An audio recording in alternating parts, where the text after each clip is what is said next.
देखिए दोस्तों, आज का ये जो वीडियो होने वाला है इसमें हम ये जानेंगे कि कौन सी रेलिंग आज के सिचुएशन में सबसे ज्यादा ट्रेंड में है, रेलिंग के कौन कौन से अलग अलग टाइप आते हैं, उनके क्या क्या फायदे होते हैं। अगर आप एमएस रेलिंग की तरफ जाना चाहते हो तो कौन सी डिजाइन आपको सिलेक्ट करनी चाहिए। जहां तक बात आती है सीएनसी कट रेलिंग में आपको कौन सी चीजों की तरफ ध्यान देना चाहिए, ग्लास रेलिंग में कौन सी दिक्कतें होती है और स्टेनलेस स्टील की रेलिंग जो होती है वो किस केस में सबसे बेस्ट होगी। देखिए दोस्तों, ये वीडियो आपको पूरा जरूर देखना चाहिए क्योंकि वीडियो के बीच में मैं आपको एक ऐसी गलती बताने वाला हूँ जिसकी वजह से 80% लोगों की रेलिंग जो होती है वो 3 से लेकर 4 साल के अंदर ही खराब हो जाती है। तो सबसे पहले ये जान लेते हैं कि ये जो रेलिंग होती है इसका असली रोल क्या होता है। तो इसके बेसिकली 3 काम होते हैं। पहला जो कि है सुरक्षा यानी कि सेफ्टी, उसके बाद स्ट्रक्चरल स्थिरता और तीसरा इंपॉर्टेंट पॉइंट आ जाता है जो कि है विजुअल इंपैक्ट, यानी कि इसकी वजह से काफी ज्यादा लुक जो है उसके ऊपर इफेक्ट होता है। अगर हम बात करते हैं बालकनी की जो रेलिंग होती है उसकी ऊंचाई कम से कम कितनी होनी चाहिए, तो 3 से लेकर 3.5 फीट के दरमियान आपकी रेलिंग की हाइट होनी चाहिए, उससे कम बिल्कुल भी नहीं। और अगर आपके घर के अंदर छोटे बच्चे हैं तो जो वर्टिकल स्पेसिंग होती है यानी कि जो डिजाइन आपके रेलिंग में बनाई जाती है वहां पर जो वर्टिकल डिजाइन होती है वहां पर आपको 4 इंच से ज्यादा स्पेस नहीं रखना चाहिए।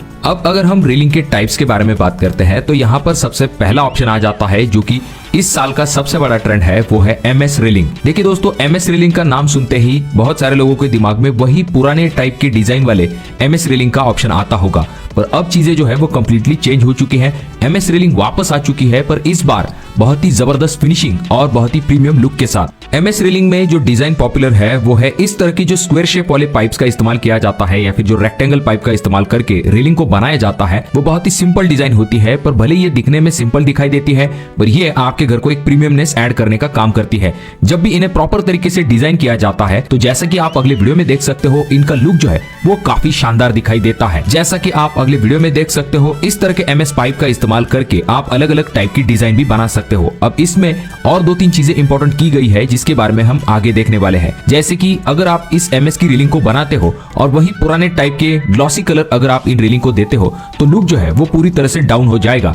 आपको यहाँ पर क्या करना है, आपकी जो एमएस की रेलिंग है वहां पर आपको इस तरह के जो पाइप्स है उनके ऊपर मैट ब्लैक कलर को देना चाहिए, जिससे कि एक प्रीमियमनेस आपकी रेलिंग को ऐड होता है। ये जो एमएस की रेलिंग होती है इनमें जंग लगने का खतरा ज्यादा बना रहता है, इस वजह से आपको हमेशा ब्रांडेड और अच्छे क्वालिटी के मटेरियल का इस्तेमाल करना है। उसके बाद में आपको ये जरूर ध्यान में रखना है कि प्राइमर जो है वो भी ब्रांडेड होना चाहिए और इसके ऊपर आपको ड्यूको पेंट करना है और उसके बाद आपकी जो रेलिंग है वो आपके घर को काफी मॉडर्न लुक देने लगेगी। अब दोस्तों, यहाँ पर कुछ चीजें आपको अवॉइड करनी चाहिए, जैसे कि यहाँ पर आपको बड़े साइज वाले जो राउंड पाइप आते हैं एमएस में उनको अवॉइड करना चाहिए। उसके बाद अगर हम बात करते हैं कुछ जीने की जो रेलिंग होती है वहां पर कुछ इस तरह के डिजाइन बनाए जाते हैं, वहां पर एमएस के बहुत ही पतले बार का इस्तेमाल करके या फिर स्क्वायर बार का इस्तेमाल करके रेलिंग्स को बनाया जाता है। वहां पर भी मैट ब्लैक कलर का इस्तेमाल किया जाता है। यहाँ पर डिजाइन भले ही सिंपल होती है पर यह काफी प्रीमियम दिखाई देती है। और ये जो एमएस की रेलिंग होती है इनके जो हैंडल होते हैं वहां पर वुड का इस्तेमाल किया जाता है या फिर वही प्लेन ब्लैक कलर रखा जाता है, पर यह दिखने में काफी शानदार दिखाई देता है। तो डेफिनेटली आप इस ऑप्शन के बारे में भी जरूर सोच सकते हो। ये जो एमएस की रेलिंग होती है वो ग्लास से भी काफी ज्यादा मजबूत होती है, एसएस से इनका जो कॉस्ट है वो कम होता है। डिजाइन में आप तरह तरह के कस्टमाइजेशन कर सकते हो। एग्जांपल के लिए आपके एलिवेशन के साथ भी आप इन एमएस रेलिंग को मैच कर सकते हो। अब दोस्तों, अगर हम बात करते हैं नेक्स्ट ऑप्शन के बारे में तो वो आ जाता है सीएनसी कट एमएस रेलिंग। अगर आपको थोड़ा सा प्रीमियम और मॉडर्न लुक चाहिए तो आप इन सीएनसी कट एमएस रेलिंग के ऑप्शन के तरफ जा सकते हो। ये आजकल सबसे ज्यादा ट्रेंड में है। इनमें ऊपर के तरफ से पाइप दिया जाता है और बीच में इस तरह के सीएनसी कट शीट का इस्तेमाल किया जाता है। इसमें आप रेडीमेड डिजाइन ले सकते हो या फिर अगर आप चाहो तो डिजाइन अपने हिसाब से कट करके उनमें लगा सकते हो। और ये जो सीएनसी कट रेलिंग होती है दिखने में तो अच्छी दिखाई देती है, पर यहाँ पर आपको थिकनेस के तरफ भी ध्यान देना चाहिए। कम थिकनेस वाली शीट का इस्तेमाल नहीं करना है। अंदर और बाहर दोनों के तरफ आपको रस्ट प्रूफ कोटिंग करना काफी ज्यादा जरूरी होता है। उसके बाद जब आपकी वेल्डिंग कंप्लीट हो जाती है तो ग्राइंडिंग करके आपको इसे प्रॉपर तरीके से स्मूथ करना चाहिए। अब ये जो सीएनसी कट एमएस रेलिंग है, अगर आप इनको प्रीमियम लुक देना चाहते हो तो आपको यहाँ पर नॉर्मल पेंट नहीं करना है। अगर आप चाहो तो पाउडर कोटिंग या फिर डिको पेंट जैसे ऑप्शन की तरफ जा सकते हो। इसमें भी आपको मैट फिनिश के ऑप्शन की तरफ जाना चाहिए। यहाँ पर आपको ग्लॉस फिनिश पेंट जो है उसे बिल्कुल ही अवॉइड करना है। इसमें आजकल matte black, charcoal grey, coffee brown इस तरह के जो कलर है वो इस साल के अंदर काफी ज्यादा ट्रेंड में है। अगर हम बात करते हैं इनके कॉस्ट के बारे में तो इन्हें लगाने के लिए जो कॉस्ट है वो अगर हम रनिंग फीट के हिसाब से देखते हैं तो 800 रुपए रनिंग फीट से लेके आपको 1500 रुपए रनिंग फीट तक इन एमएस की रेलिंग को लगाने के लिए खर्च आ सकता है। जितना हेवी डिजाइन होगा उतना ही आपको खर्च ज्यादा आएगा। अब ज्यादातर लोग रेलिंग लगाते समय सबसे बड़ी गलती ये करते हैं कि ये जो एमएस की रेलिंग होती है उनके अंदर पानी चला जाता है और 3 साल के बाद अंदर से जंग लगना शुरू हो जाता है। इस वजह से आपको ये जरूर ध्यान में रखना है कि जो पाइप के एंड्स होंगे उन्हें आपको प्रॉपर तरीके से सील करवा लेना चाहिए।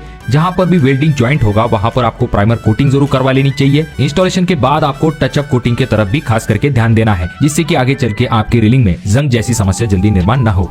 अब ये जो रेलिंग्स है इनमें अगला और ट्रेंडिंग ऑप्शन आ जाता है, जो कि है ग्लास रेलिंग। देखिए दोस्तों, जो ग्लास की रेलिंग है वो डेफिनेटली काफी प्रीमियम दिखाई देती है, पर यहाँ पर सबसे पहली गलती जो कि आपको बिल्कुल भी नहीं करनी है कि आपको ग्लास की रेलिंग में वही पुराने फोस्टेड डिजाइन वाले जो ओवर डिजाइन वाले ग्लास है उनका इस्तेमाल नहीं करना है। आपको सिंपल प्लेन ग्लास का इस्तेमाल करना है, जो कि ट्रांसपेरेंट हो, जो कि दिखने में काफी प्रीमियमनेस ऐड करती है। वो जो फोस्टेड डिजाइन है उसमें इतना ज्यादा अच्छा लुक नहीं दिखाई देता है, इसके बजाय प्लेन ग्लास जो होती है वो काफी अच्छी दिखाई देती है। यहाँ पर आपको ये जरूर ध्यान में रखना है कि जो ग्लास रेलिंग होगी उसकी मजबूती भी काफी ज्यादा जरूरी है। यहाँ पर आपको टफन ग्लास का इस्तेमाल करना है और जो थिकनेस है वो कम से कम 10 से लेकर 12 mm तक होनी चाहिए। ये जो ग्लास वाली रेलिंग होती है ये दिखने में काफी अच्छी दिखाई देती है, पर इनमें आपको क्लीनिंग के तरफ भी खास करके ध्यान देना पड़ता है। कुछ महीने बाद आपको इन्हें अच्छे तरीके से साफ करना होता है। अगर हम बात करते हैं कॉस्ट के बारे में, तो इन्हें लगवाने के लिए आपको 1500 रुपए से लेके 2000 रुपए रनिंग फीट के हिसाब से खर्च आ सकता है। तो जब भी आप इन्हें लगाते हो, चाहे आपके जीने के लिए हो या फिर अपने बालकनी के रेलिंग के लिए हो, वहाँ पर ये जो ग्लास की रेलिंग है वो डेफिनेटली काफी अच्छी दिखाई देती है। और अगर हम लास्ट ऑप्शन के बारे में बात करते हैं तो वो आ जाता है स्टेनलेस स्टील रेलिंग। देखिए दोस्तों, स्टेनलेस स्टील की रेलिंग जो है वो पूरी तरह से आउटडेटेड नहीं है। बहुत सारी जगह पर भी इसका इस्तेमाल किया जाता है, क्योंकि सबसे पहली चीज इनकी रिलायबिलिटी और कॉस्ट जो है वो काफी इंपॉर्टेंट पॉइंट आ जाता है। एमएस के तरह इनमें जंग लगने जैसी दिक्कत वगैरह नहीं होती है। उसके बाद में इनका जो डिजाइन होता है वो भी काफी अच्छा होता है, अगर आप सही तरीके से डिजाइन एलिमेंट का इस्तेमाल करते हो। यहाँ पर आपको ज्यादा हेवी डिजाइन की तरफ नहीं जाना है। अगर आप चाहो तो ग्लास रेलिंग प्लस एसएस का कॉम्बिनेशन करके इस्तेमाल कर सकते हो। घर के अंदर आप जो रेलिंग लगाते हो वहाँ पर आप 202 ग्रेड के स्टेनलेस स्टील रेलिंग का इस्तेमाल कर सकते हो। बाहर के तरफ आपको हेवी ग्रेड की तरफ जाना चाहिए, यानी कि 304 ग्रेड के स्टेनलेस स्टील का इस्तेमाल करना है, जिससे कि बरसात और धूप की वजह से आपकी रेलिंग जो है वो खराब ना हो। देखिए दोस्तों, जो बाहर की तरफ हम रेलिंग लगाते हैं, खास करके वहाँ पर जंग की काफी ज्यादा समस्या देखी जाती है। खास करके जो ज्वाइंट होता है, जहाँ पर दीवारों से आपकी रेलिंग कनेक्ट होती है, वहाँ पर एमएस की रेलिंग में खास करके जंग की दिक्कत देखी जाती है। वैसी दिक्कत आपको एसएस की रेलिंग में जल्दी दिखाई नहीं देगी, अगर आप अच्छे क्वालिटी के एसएस की रेलिंग लगाते हो ऐसे समय में। तो दोस्तों, इन सभी पॉइंट को कंसिडर करने के बाद आपके हिसाब से कौन सा ऑप्शन सबसे बेस्ट रहेगा आपके घर के अंदर, एमएस रेलिंग, एसएस रेलिंग या फिर ग्लास की रेलिंग? कमेंट बॉक्स में कमेंट जरूर कीजिए। वीडियो अगर आपको अच्छा लगा हो तो जरूर इसे लाइक कर दीजिए। बहुत ज्यादा ही अच्छा लगा हो तो अपने दोस्तों के साथ जरूर शेयर कीजिए। और ये जो तीनों वीडियो है इनमें से कोई एक वीडियो आपके जरूर काम में आ सकता है।